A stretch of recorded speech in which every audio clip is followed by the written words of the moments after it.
हाय and नमस्कार बच्चों, मैं फिर से आ गई हूं आपके लिए लेकर हिंदी। तो इससे पहले हम आगे बढ़ें, याद है ना आपको, अगर आपको करनी है हिंदी से breathe then learn with me. जी हाँ बच्चों, आज हम करने वाले हैं सूरशाम। सूरशाम जो एक पद है। अच्छा, अगर मैं आपसे पूछूं कि आपके पास भाई बहन हैं तो आप उनसे लड़ते तो बहुत होंगे ना।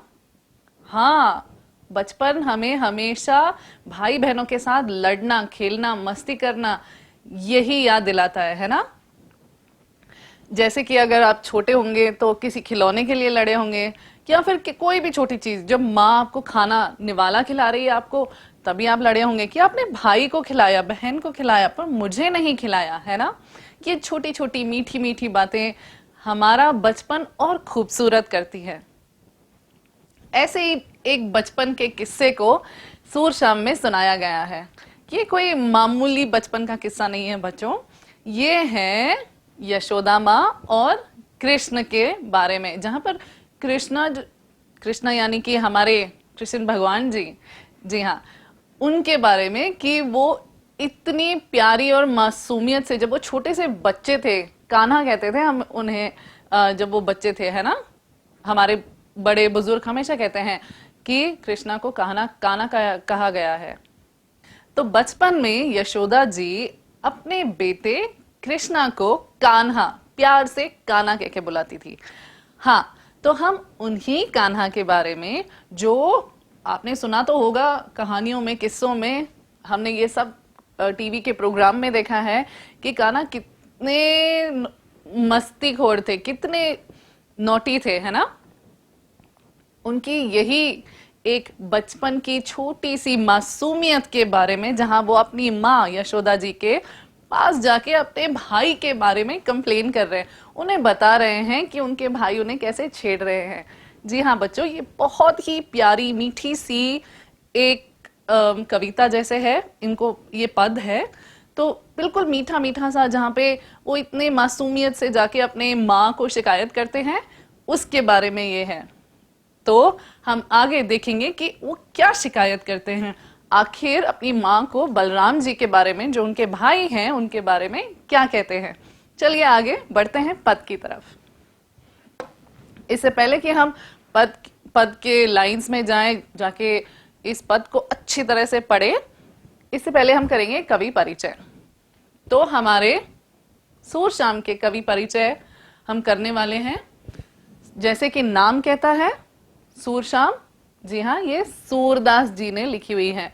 तुलसीदास जी, अगर आपको याद है तो तुलसीदास जी ने एक दोहा लिखा था, जिसमें तुलसीदास जी राम भक्ति में थे, ये कृष्ण भक्ति के हैं। भक्त कवि सूरदास हिंदी साहित्यकाश के सूर्य माने जाते हैं। तो सूरदास क्या माने जाते हैं? सूर्य, सूर्य यानी सन। इन्हें भक्ति काल की सगुण भक्ति धारा की कृष्ण भक्ति शाखा का प्रवर्तक माना जाता है। तो इन्हें कृष्ण भक्ति के लिए माना गया है। जैसे तुलसीदास जी राम भक्ति में थे, वैसे ही हमारे सूरदास जी कृष्ण भक्ति में थे। ये आपको सवाल एग्जाम में इस तरह आएगा कि कृष्ण भक्ति की शाखा में कौन थे और राम भक्ति की शाखा में कौन थे। तो राम भक्ति तुलसीदास जी थे और कृष्ण भक्ति में सूरदास जी। इनका जन्म उत्तर प्रदेश के रुनकता गांव में सन 1540 को हुआ था, 1540 में हुआ था। इनकी प्रमुख रचनाएं हैं सूरसागर, सूरसारावाली एवं साहित्य लहरी। इनकी मृत्यु सन 1642 यानी 1642 को हुई थी। इनके काव्यों में वात्सल्य, श्रृंगार तथा भक्ति का त्रिवेणी संगम हुआ है। उन्होंने बहुत ही खूबसूरती से अपनी भक्ति उन्होंने किस तरह से जाहिर की है, ये इस पद में दिया गया है। तो पद के आशय में ये पद क्यों लिखा गया था? बच्चे स्वभाव से भोले होते हैं, है ना। मासूम होते हैं बच्चे स्वभाव से। स्वभाव यानी नेचर, उनका नेचर होता है इनोसेंस से भरा, मासूमियत से भरा। तो बच्चे स्वभाव से भोले होते हैं। वे हमेशा अपने माता पिता से अपने भाई बहन और मित्रों की कुछ न कुछ शिकायत करते रहते हैं। हम सब ऐसे हैं ना, जब हम छोटे थे हम हमेशा अपने भाई बहनों के बारे में शिकायत करते रहते थे कि माँ ने अगर अपने हमारे भाई बहन को ज्यादा पूछ लिया तो नहीं नहीं ये इतना खराब है ना। तो हम सब ऐसे थे, मासूमियत से भरे हुए। उनका बाल सहज स्वभाव देखकर बड़ों को हंसी आती है, और उनकी मासूमियत को देखकर बड़ों को हंसी, हंसी यानी कि वो उनके ऊपर हंसते नहीं है, पर वो इतने दिल से खुश होते हैं कि उन्हें हंसी आती है, और उन्हें पुचकार कर सांत्वना से देते हैं और उन्हें प्यार से बनाते हैं। पुचकार कर यानी प्यार से मनाना कि नहीं बेटा ऐसे नहीं, है ना। हम सबके साथ ऐसा हुआ है। माँ और बेटे के ऐसे सहज संबंध की कल्पना कर सूरदास जी ने अपने इस पद में उसका सुंदर चित्रण किया है। तो सूरदास जी ने एक सुंदर सा चित्रण किया हुआ है जहां पर वो माँ और बेटे के यानी कि यशोदा माँ और उनके पुत्र कृष्णा से सहज संबंध, उनके इतने सिंपल रिलेशनशिप को, इतने प्यारे रिलेशनशिप को उन्होंने इतनी अच्छी तरह से दर्शाया है। प्रस्तुत पद में कवि सूरदास ने कृष्ण की बाल लीला का वर्णन करते हुए, बाल लीला यानी उनकी बचपन का वर्णन करते हुए, उसके स्वभाव, भोलेपन, स्वभाव यानी उनके नेचर के बारे में, उनके भोलेपन यानी उनकी मासूमियत के बारे में, उनके इनोसेंस के बारे में, एवं माता यशोदा के वात्सल्य का सुंदर चित्रण किया है। और उनकी माता के वात्सल्य का कि वो कितनी अच्छी तरह से उनका सुनती हैं, उन्हें प्यार से समझाती हैं, उनकी माँ बेटे के संबंध को इतना ब्यूटीफुली उन्होंने, इतना सुंदर से उन्होंने दर्शाया है। चलिए बढ़ते हैं अब पद की तरफ। मैया मोही दाऊ बहुत खिजायो। खिजायो थोड़ा डिफिकल्ट वर्ड है, पर फिर भी याद रखिए, मैया यानी कि माँ, मैया यानी माँ, मोही यानी मुझे, दाऊ यानी भैया। यहां पर कृष्ण के भैया कौन है? बलराम। खिजाना यानी चिढ़ाना। तो ये कह रहे हैं कि मैया माँ, मोही दाऊ मेरे भाई बलराम जी, बहुत खिजायो मुझे बहुत सता रहे हैं, मेरी बहुत खिंचाई कर रहे हैं, मुझे बहुत चिढ़ा रहे हैं। तो कृष्ण जी वो यशोदा माँ के पास जाकर अपने भाई के बारे में कंप्लेन कर रहे हैं। इतनी मासूमियत से वो जाके कंप्लेन कर रहे हैं कि माँ देखो ना कि दाऊ यानी कि बलराम जी मुझे चिढ़ा रहे हैं। मोसो कहत मोल को लीनो तो ही जसुमती कब जायो।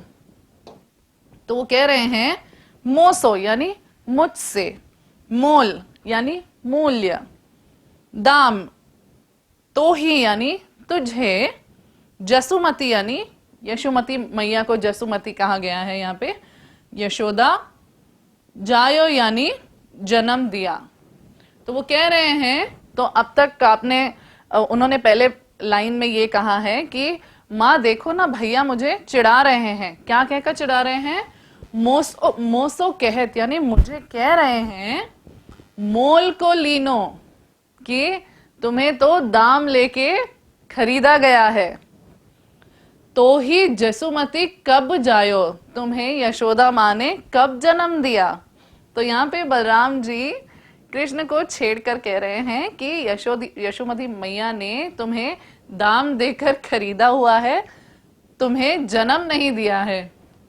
कब तुम्हें जन्म देकर, कब तुम्हें जन्म दिया, वो उनसे पूछ रहे हैं। तो ये इतना प्यारा सा मासूम सा ये पद है जहां पर उन्होंने इतनी अच्छी तरह से बताया है कि कृष्ण जी जाके यशोमती मैया से कह रहे हैं कि देखिए ना बलराम यानी दाऊ हमें छेड़ रहे हैं। वो उनको छेड़ रहे हैं कि तुम्हारी माँ ने तुम्हें जन्म नहीं दिया है बल्कि तुम्हें जाकर खरीदा है। इन पंक्तियों में भाई बलराम के प्रति कृष्ण की शिकायत का मोहक वर्णन किया है। मोहक यानी इतना मनमोहक, मस्मराइजिंग। कृष्ण अपनी माँ यशोदा से शिकायत करता है कि भाई मुझे बहुत चिढ़ाता है। वह मुझसे कहता है कि तुम्हें यशोदा माँ ने जन्म नहीं दिया है बल्कि मोल लिया है, यानी कि बल्कि उनको खरीदा है। कहा कहो इही रिस के मारे खेलन हो नहीं जात। तो वो कह रहे हैं रिस, रिस यानी क्रोध, गुस्से, के मारे यानी के कारण। तो अब कृष्ण जी यशोदा माँ को बता रहे हैं कि कहा कहो इही, कि मैं इसी कारण अभी खेलने नहीं जा रहा हूं। किसके कारण? क्रोध के कारण। क्योंकि क्यों क्रोध आ रहा है उन्हें? क्योंकि बलराम दाऊ ने छेड़ रहे हैं। तो वो कह रहे हैं इसके कारण मैं अब खेलने नहीं जा रहा। खेलन हो नहीं जात, मेरे से नहीं होता जाके खेलना। अब वो इतने गुस्से में आ रहे हैं। पुनी पुनी कहत कौन है माता, को है तुमरो तात। तो वो कह रहे हैं तुमरो यानी तुम्हारे, तात यानी पिता। तो पुनी पुनी कहत कौन है माता, तो वो बार बार उनसे पूछ रहे हैं कि कौन है तेरे माता पिता, कौन है तुम्हारे माता और तुम्हारे पिता कौन है। तो कौन पूछ रहा है यहाँ पे? बलराम जी। वो कृष्ण जी से पूछ रहे हैं कि बता तेरे माता पिता कौन है। इसी गुस्से के कारण उसके साथ में खेलने नहीं जाता। तो कृष्ण जी कह रहे हैं इसी गुस्से के कारण कि बलराम ताऊ में से बार बार पूछ रहे हैं कि तुमको तो मोल देकर खरीदा है, अब मैं उनके साथ खेलने नहीं जा रहा। वह मुझसे बार बार पूछता है कि तुम्हारे माता पिता कौन है। कितना प्यारा सा वर्णन है ना बच्चों। तो ऐसा हमारे साथ भी बहुत बार होता है ना कि कभी हमें हमारे भाई बहन ऐसे छेड़ लेते हैं, कहते हैं तुम्हें पता है माँ ना तुमसे ज्यादा मुझसे प्यार करती है, और फिर हम उसी बात पे लड़ाई करते रहते हैं। हर कोई बचपन में कोई ना कोई छोटी बात से जरूर लड़ा हुआ होता है। आप याद कीजिए, आपने भी कभी किसी ऐसी बात पर लड़ाई की होगी। गोरे नंद जसोदा गोरी। तो बोल रहे हैं कि नंद जी यानी कि उनके पिता का नाम नंद है, तो वो बोल रहे हैं कि नंद गोरे, जसोदा गोरी, यशोदा भी गोरी हैं। तुम कत श्याम शरीर, तुम यानी वो बलराम ताऊ कृष्णा को बोल रहे हैं। तुम, कत यानी क्यों, श्याम यानी काला। तुम कत श्याम शरीर, पर तेरा शरीर काला क्यों है? जब नंद गोरे, यशोदा माँ गोरी, तो तुम क्यों काले? चुटकी दे दे हसत ग्वाल। तो ग्वाल, अगर आपको पता हो, ग्वाल जो गाय को देखते हैं, कृष्ण जी को भी ग्वाला कहा गया है बचपन में। तो ग्वाल वो होते हैं जो गोपालक हैं, ग्वाला में रहने वाले भी ग्वाल थे। सब सीखे देत बलबीर, सीखे देत यानी सिखाना, कि बलबीर, यहाँ पर बलबीर बलराम जी हैं।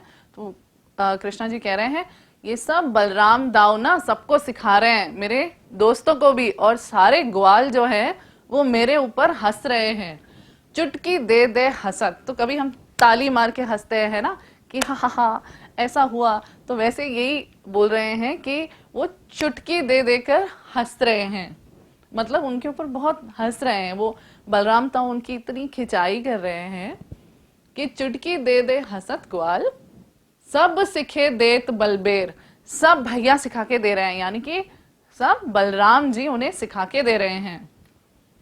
वह यह भी कहता है कि नंद और यशोदा तो गोरे हैं। तो यहाँ पर बलराम जी वो कह रहे हैं कि नंद और यशोदा तो गोरे हैं, लेकिन तुम्हारा शरीर क्यों काला है? कि अगर आप जानते हो तो बचपन में कृष्ण जी को काला श्याम बोलते थे, वो काले थे, उनका शरीर काला था, पर वो इतने मनमोहक थे काले होने के बाद भी कि उनका जो रंग है वो अनदेखा किया गया है। तो यहाँ पर बलराम ताऊ कह रहे हैं कि जब नंद जी यानी कि उनके पिताजी गोरे हैं, यशोदा जी जो वो भी गोरी हैं, तो तुम काले कहाँ से हुए भाई? उसकी ऐसी हंसी मजाक सुनकर मेरे सब ग्वाल मित्र चुटकी दे देकर, चुटकी बजा बजा कर हंसते हैं। उन्हें बलराम ने ही ऐसा करना सिखाया है। तो कृष्ण जी जाके अपनी माँ को यही शिकायत लगा रहे हैं कि देखिए ना भैया मेरे बारे में क्या क्या बोल रहे हैं, और सारे ग्वाल उनके साथ मिलकर मेरी हंसी उड़ा रहे हैं, इसलिए अब मैं खेलने नहीं जाऊंगा।